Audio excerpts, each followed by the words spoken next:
Hi friends, welcome to Salem Padma Samayal. இன்னைக்கு நம்ம என்ன பார்க்க போறோம்னா பொரிச்ச குழம்பு. இது பாத்தீங்கன்னா சாதத்தோட வச்சு சாப்பிடுறதுக்கு நல்லா ருசியா இருக்கும். வாங்க போய் பார்க்கலாம். அதுக்கு முன்னாடி நம்ம சேனல் இப்பதான் புதுசா பாக்குறீங்கன்னா சப்ஸ்கிரைப் பண்ணிக்கோங்க. பக்கத்துல இருக்கிற பெல் பட்டனையும் கிளிக் பண்ணிக்கோங்க. இப்போ பாருங்க நான் கடாயில வந்து ஒரு 3 டேபிள் ஸ்பூன் அளவுக்கு எண்ணெய் ஊத்தி வச்சிருக்கேன். இப்போ நான் 1/2 டீஸ்பூன் அளவுக்கு கடுகு போடுறேன். கடுகு பொரியட்டும்.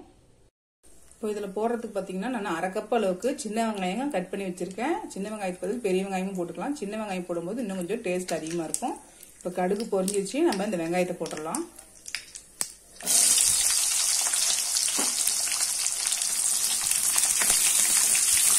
கொஞ்சம் வதங்கிட்டு வெங்காயம். இப்போ கொஞ்சம் லைட்டா வந்து வெங்காயம் வதங்கிடுச்சு. இப்போ நான் ஒரு 5-6 பல்லு பூண்டு தட்டி வச்சிருக்கேன், அதை போட்டுடலாம்.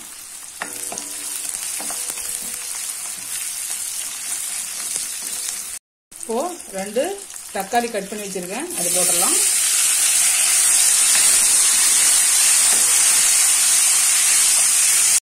கொஞ்சமா கருவேப்பிலை. இப்போ தக்காளி நல்லா வதக்கிக்கலாம்.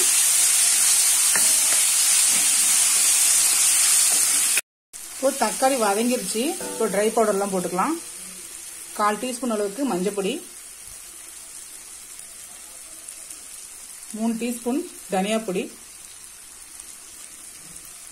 நான் 1/2 டீஸ்பூன் அளவுக்கு மிளகாய் பொடி வச்சிருக்கேன். உங்க காரத்துக்கு தகுந்த மாதிரி நீங்க போட்டுக்கோங்க.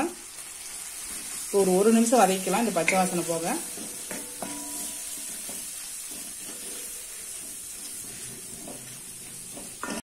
இப்போ நான் வந்து காய் போடுறேன். நான் காய் பாத்தீங்கன்னா கத்திரிக்காய், முருங்காய், ஒரு 10 அவரைக்காய், கொஞ்சமா பச்சை பட்டாணி இதெல்லாம் போட்டிருக்கேன்.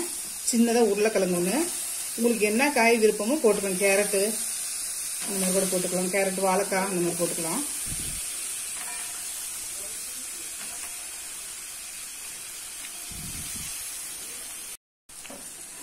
இந்த காய் நல்லா வதக்கி விடலாம். எண்ணெயில் நல்லா வதங்கும் போது நல்லா கொஞ்சம் ருசியா இருக்கும் குழம்பு.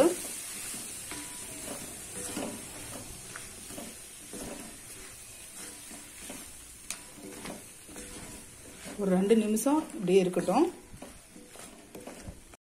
இப்போ இதுக்கு தேவையான அளவுக்கு உப்பு போட்டுடலாம். உப்பு போட்டு ஒரு கலக்கி விட்டுடலாம்.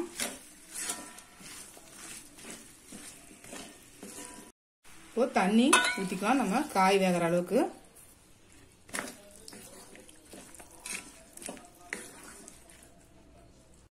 இப்போ இதை மூடி வேக விட்டுக்கலாம். க்ளோஸ் பண்ணி காய் வேக வச்சுக்கலாம். ஓபன் பண்ணலாம்.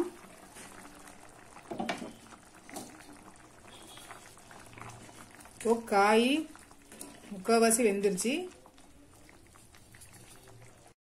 இதுக்கு மசாலா அரைக்கிறதுக்கு பாருங்க, நான் வந்து 1/2 மூடி அளவுக்கு தேங்காய் அது மாதிரி கீனி வச்சிருக்கேன்.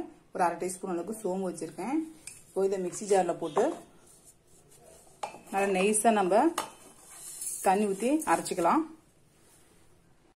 இப்போ நம்ம அந்த அரைச்ச அந்த தேங்காய் பேஸ்ட் ஊற்றிடலாம்.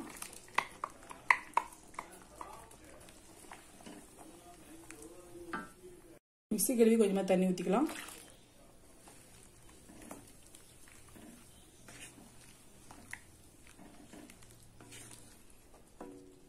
இது மறுபடி மூடி ஒரு 5 நிமிஷம் கொதிக்க வச்சுக்கலாம். ஓபன் பண்ணி பார்க்கலாம்.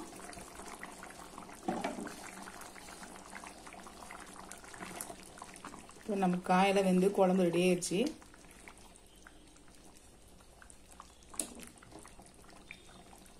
இப்போ இதுக்கு மேல மல்லியில போட்டு இறக்கிடலாம். அவ்வளவுதான், நம்ம பொரிச்ச குழம்பு ரெடிங்க.